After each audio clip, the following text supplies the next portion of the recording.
మీరంతా ధ్రువతో ఒక్కరోజు పడుకున్నాక సర్దుకొని పోయేవాళ్ళు. ధ్రువ 5 ఏళ్ల నుంచి నాతోనే రిలేషన్లో ఉన్నాడు.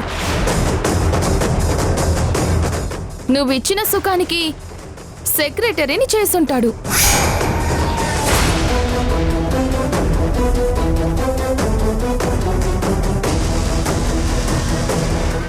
అక్కడితో సరిపెట్టుకో. అంతకు మించి దగ్గరవ్వాలని చూడకు. ధ్రువ నావాడు.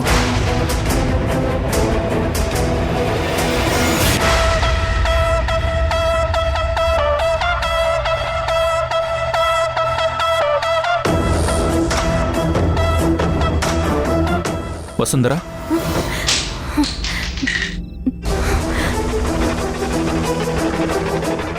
ఏమైంది? Are you okay? చెప్పండి సార్. 2 డేస్లో వస్తాను. బాయ్.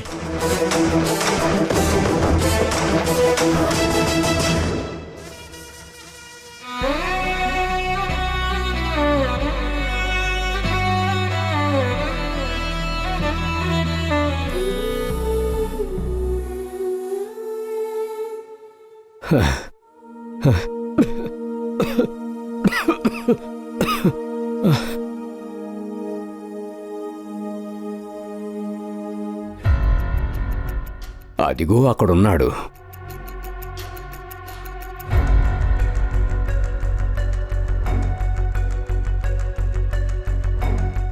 కార్తీక్ బాబు.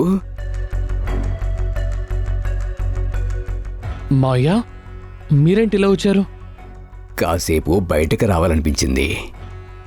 ఒకప్పుడు తిరిగిన చోట్లన్నీ చూడాలనిపించింది. భాస్కర్ తోడొస్తానన్నాడు.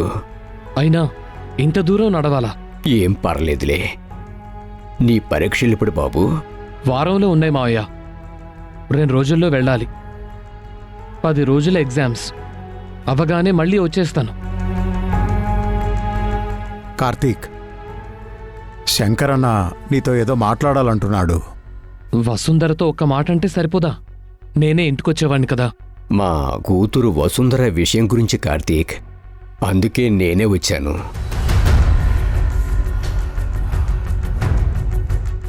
చెప్పండి మావయ్య. ఏ తండ్రికైనా తన కూతురు జీవితం గొప్పగా ఉండాలని కోరుకుంటుంది. అది నా వల్ల కానప్పుడు తనకి కాబోయే భర్త వల్ల అన్నీ పొందాలన్న ఆశ ఉంటుంది. అందుకేగా మావయ్య నేను కష్టపడి చదువుతున్నాను. నా తర్వాత వసుంధరను కూడా బాగా చదివిస్తాను. నిన్ను చేసుకుంటే చదివిస్తావు. ధ్రువాసార్ని పెళ్లి చేసుకుంటే ఆయన తనకు జీవితాన్నిస్తాడు.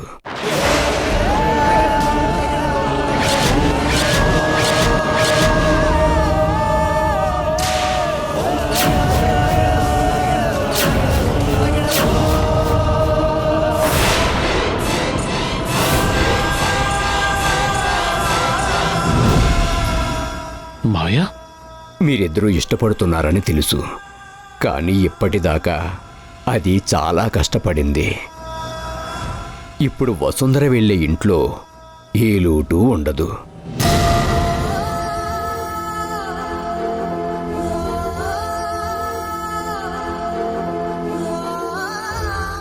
తను మహారాణిలా ఉంటుంది. దయచేసి దాని అదృష్టానికి ఎదురు వెళ్ళకు. మాయా, పెద్ద పెద్ద అంతస్తుల్లో నేను వస్తువును ఉంచకపోవచ్చు, కానీ నేను తనని మహారాణిలా చూసుకుంటాను మావయ్య. మమ్మల్ని అర్థం చేసుకోండి.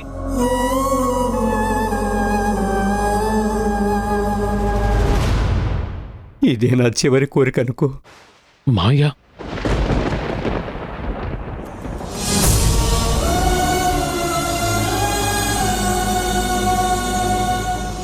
వసుంధర ధ్రువాసార్ని పెళ్లి చేసుకుంటే నా కుటుంబంతో పాటు కొన్ని 100 కుటుంబాలు బాగుపడతాయి.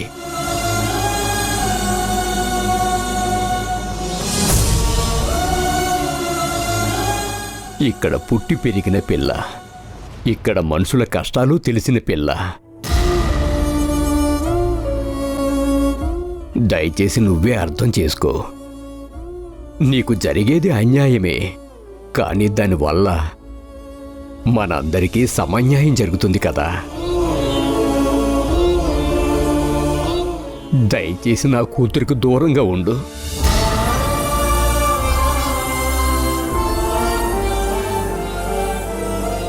పోయే ప్రాణానికి కాస్త ఊపిరి పొయ్యి.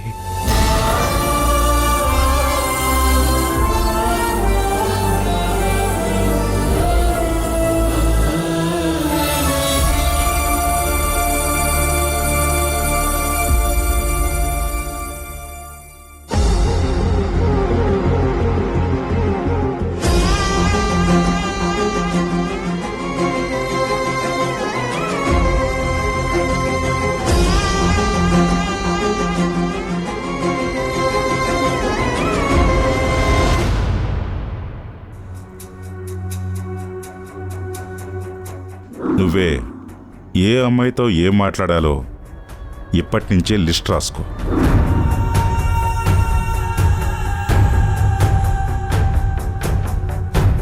తనకి పిఏగా కూడా అపాయింట్ చేశాడంట. అది కంపెనీలో ఎవరితో డిస్కస్ చేయకుండా.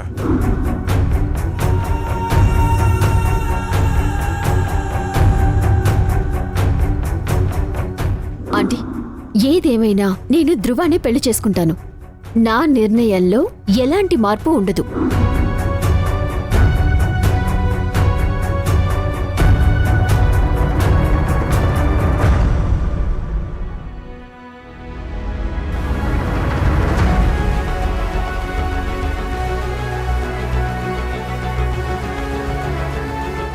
హాయ్ అమ్మా. నువ్వు ఈ కంపెనీకి వైస్ చైర్మన్గా జాయిన్ అయ్యి మొదటిసారి వస్తున్నావు అనుకుంటా. Are you enjoying your job? Yeah అమ్మా, చాలా ఎంజాయ్ చేస్తున్నాను. అక్కడ ఏమైనా ప్రాబ్లమ్స్ ఉన్నాయా? ప్రాబ్లమ్స్ ఏం లేవమ్మా. అవును, వర్కర్స్ ఎలా ఉన్నారు? వెరీ ఫ్రెండ్లీ అమ్మా. అవును, వసుంధర్ లాగా తలనొప్పి తెచ్చేవాళ్ళు కూడా ఉన్నారనుకుంటా. లాస్ట్ టైం నేను ఎస్టేట్కి వెళ్ళినప్పుడు కూడా ఆ అమ్మాయిని కలిశాను. Very sick mentality. తెలివైందమ్మా, సిన్సియర్ కూడా.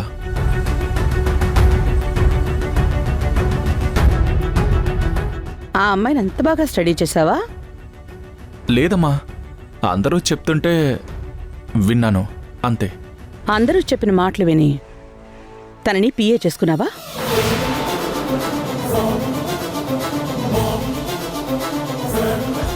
అందరూ చెప్పిన మాటలకి ఇంప్రెస్ అయ్యే తనని పెళ్లి చేసుకుంటాను అని చెప్పావా?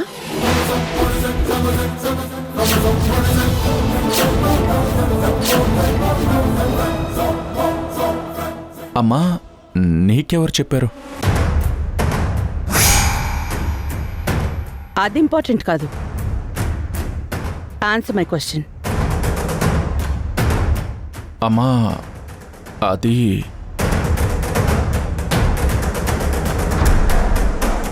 అమ్మా, తనొక్కసారి ఆత్మహత్య ప్రయత్నం చేసిందమ్మా. ఆమెని ఓదార్చడం కోసం నేను సైకలాజికల్గా అప్రోచ్ అయ్యాను, అంతేనమ్మా. అంటే నాలాంటి వాడికే వసుంధరని పెళ్లి చేసుకోవాలనిపిస్తుంది అని చెప్పాను. నీకు మంచి జీవితం ఉంటుంది అని చెప్పాను. ఆత్మహత్య చేసుకోకు అని ఎక్స్ప్లెయిన్ చేశానమ్మా. మనం నిజం చెప్తున్నప్పుడు మాట తడబడ ధృవ. అదే నిజం దాస్తున్నప్పుడు ఏం చెప్పాలో కూడా అర్థం కాదు.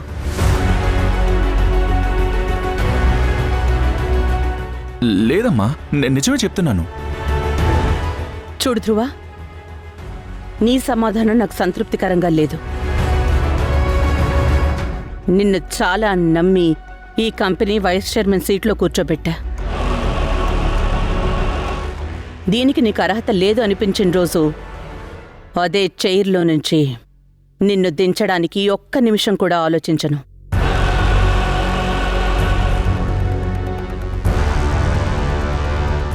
అంతేకాదు, పిచ్చి పిచ్చి నిర్ణయాలతో ఆస్తిని కాపాడలేని వాడి చేతిలో మాత్రం కంపెనీని పెట్టలేను.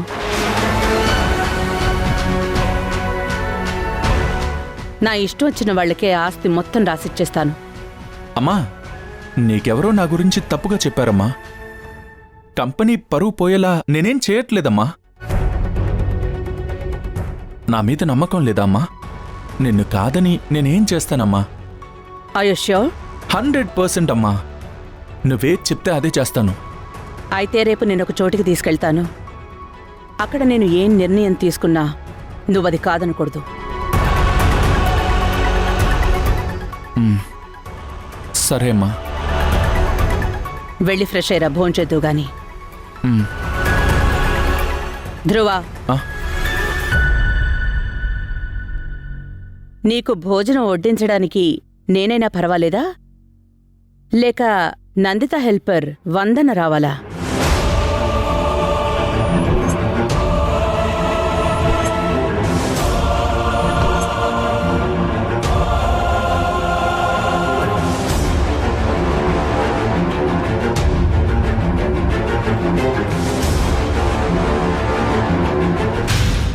అవసరం లేదమ్మా, నువ్వుంటే చాలు.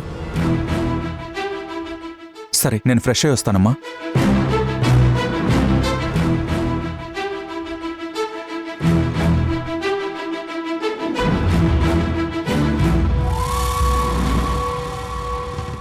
అమ్మకి కోపం వస్తే అన్నవన్నీ చేస్తుంది. కొన్ని రోజులు అమ్మ ఏం చెప్తే అది వినాలి.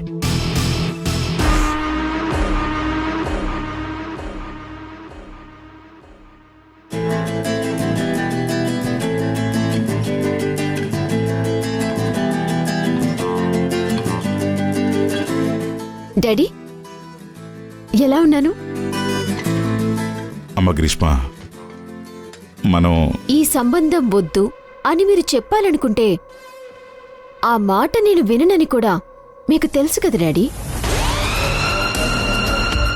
ఈ రోజు నా జీవితంలో చాలా మంచి రోజు. పీపీ గ్రూప్ ఆఫ్ కంపెనీస్ వారసుడు పెళ్లి చూపులకు వస్తున్నాడు. ధ్రువ నీకు తగినవాడు కాదమ్మా. వెనక్కి తగ్గడానికి నీకిది ఆఖరి అవకాశం. వాళ్ళకు ఫోన్ చేసి నేనే వద్దని చెప్తాను. ఒక గొప్పింటికి కోడలిగా కూతుర్ని పంపడానికి ఇష్టం లేని ఏకైక తండ్రివి లోకంలో నువ్వే డాడీ. డాడీ, ఈ పెళ్లి జరగకపోతే నేను చచ్చిపోతాను. తర్వాత మీ ఇష్టం.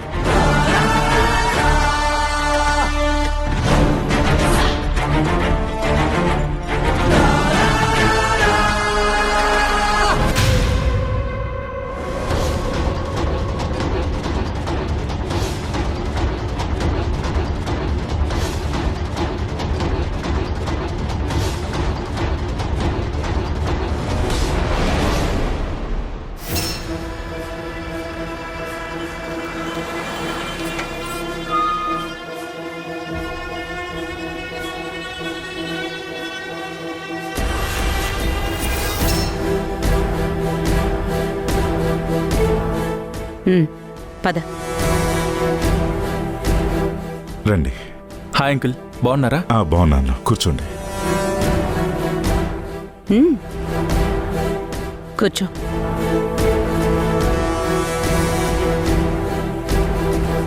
ఏంటమ్మా, ఏదో ప్లేస్కి తీసుకువెళ్తానని ఇక్కడికి తీసుకొచ్చావు? ఏదో విశేషం ఉంది అన్నావు, ఏంటి స్పెషల్? అంకుల్ బర్త్డేనా లేక గ్రీష్మ బర్త్డేనా? ఇంకాసేపట్లో నీకే తెలుస్తుంది. రాజీవ్, పద్ధతి ప్రకారమే అన్నీ జరగాలి. అమ్మాయిని రమ్మని చెప్పు. గ్రీష్మ,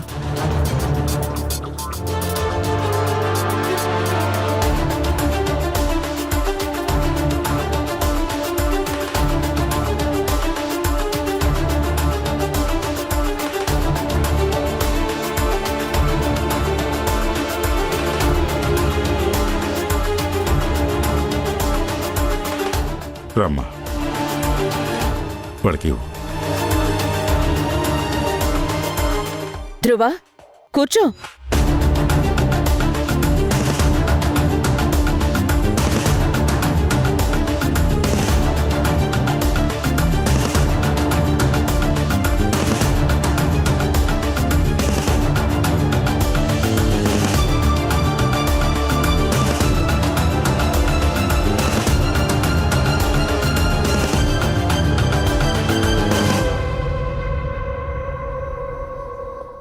ఏంటి గ్రీష్మ, చీర కట్టుకుని చీరల షాప్లో బొమ్మలాగా? చూసావమ్మా, సిగ్గుపడుతుంది.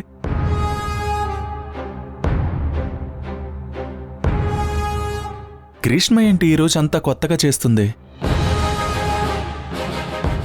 అటువంటి సందర్భమే. గ్రీష్మ, ఏదైనా స్కిట్ కోసం రిహార్సల్ చేస్తున్నావా ఏంటి పెళ్లి చూపుల సీన్కి? అవును, కానీ సీన్ కాదు, నిజమైన పెళ్లి చూపుల తంతే.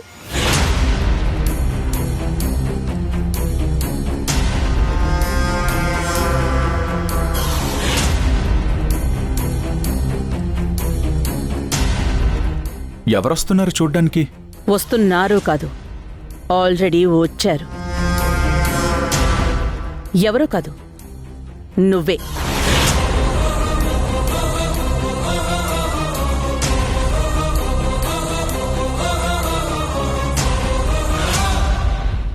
నువ్వు గ్రీష్మని పెళ్లి చేసుకోబోతున్నావు.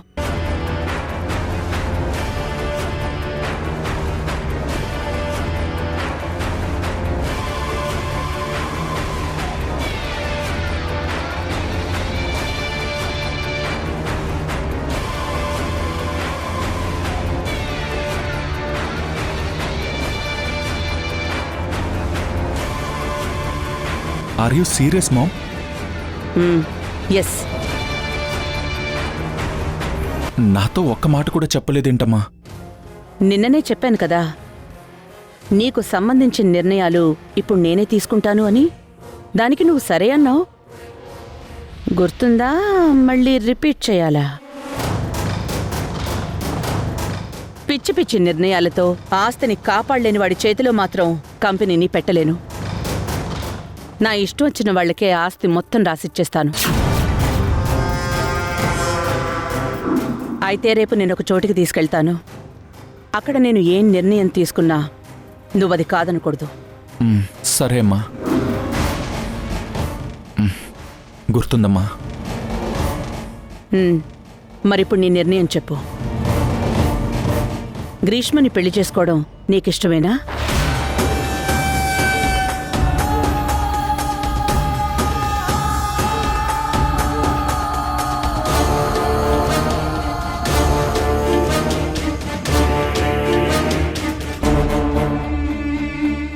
నీ ఇష్టం అమ్మా.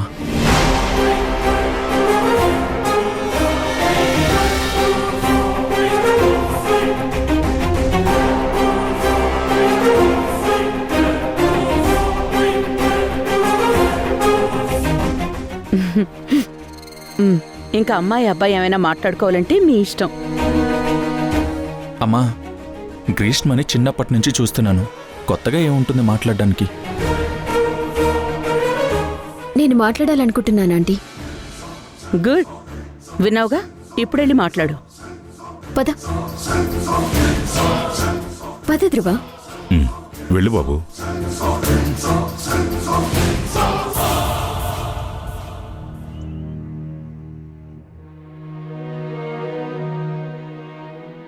నిన్ను చేసుకుంటే చదివిస్తావు, ధ్రువాసార్ని పెళ్లి చేసుకుంటే ఆయన తనకు జీవితాన్నిస్తాడు.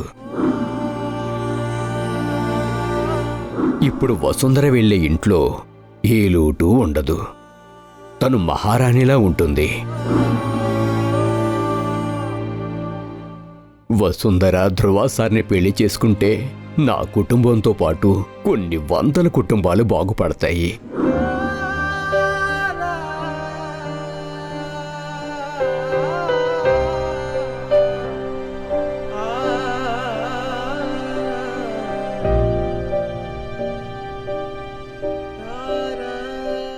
బావా,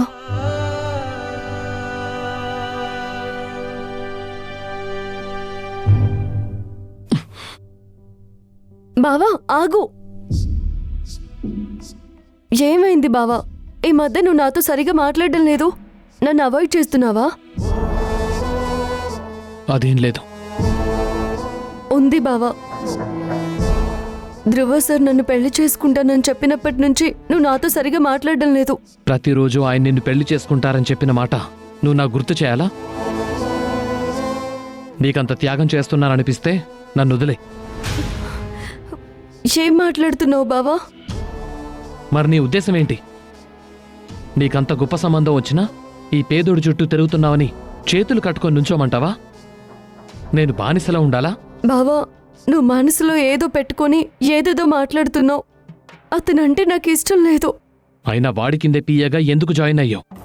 వాడింటికొస్తుంటే రాచమర్యాదలు ఎందుకు చేస్తున్నావు? నేను చేస్తున్నానా? తనకు సంబంధించిన ప్రతి విషయం నీతో చెప్పడం లేదా? అవునా? తను పెళ్లి చేసుకుంటానని ఇంటికొచ్చి అడిగాడంట. మరి అదెందుకు చెప్పలేదు?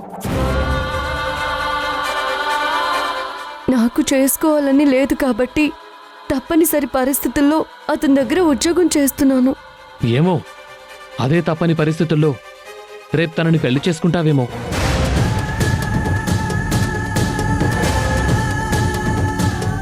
చేసుకుంటేనే మంచిదేమో వసుంధర. ఎస్టేట్లో వాళ్ళందరూ అదేగా కోరుకుంటున్నారు.